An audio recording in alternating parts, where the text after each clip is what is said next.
Hi hello welcome to my channel SamHarsh.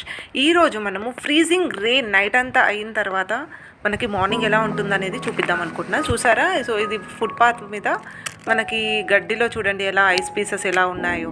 Almost like మనకి చెట్టు మీద నుంచి ఐస్ కట్టి ఆ బ్రాంచెస్ మీద నుంచి పడిపోయినవి ఐస్ క్యూబ్స్ అనమాట, అలా ఉన్నాయి. చూడండి చెట్టుకి కూడా మనకి బ్రాంచెస్కి చూసారా ఆ షేప్ ఎలా ఉందో, బ్రాంచ్ షేప్ అలాగనే ఐస్ గడ్డ ఇలా కట్టుకుపోయింది అనమాట. అక్కడ వాటర్ పడగానే అది ఫ్రీజ్ అయిపోతుంది. So this is what they call freezing rain అనుకుంటా.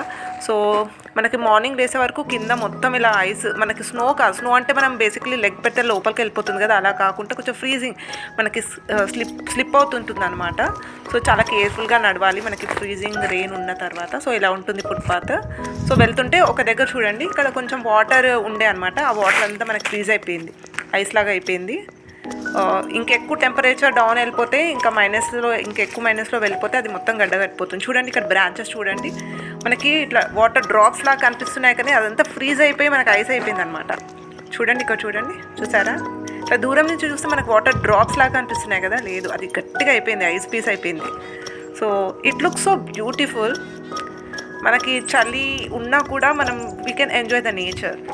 మనకి చలి అనేది తట్టుకునే వాళ్ళకైతే it's a fees to watch. Those who enjoy the nature will definitely love to watch these things.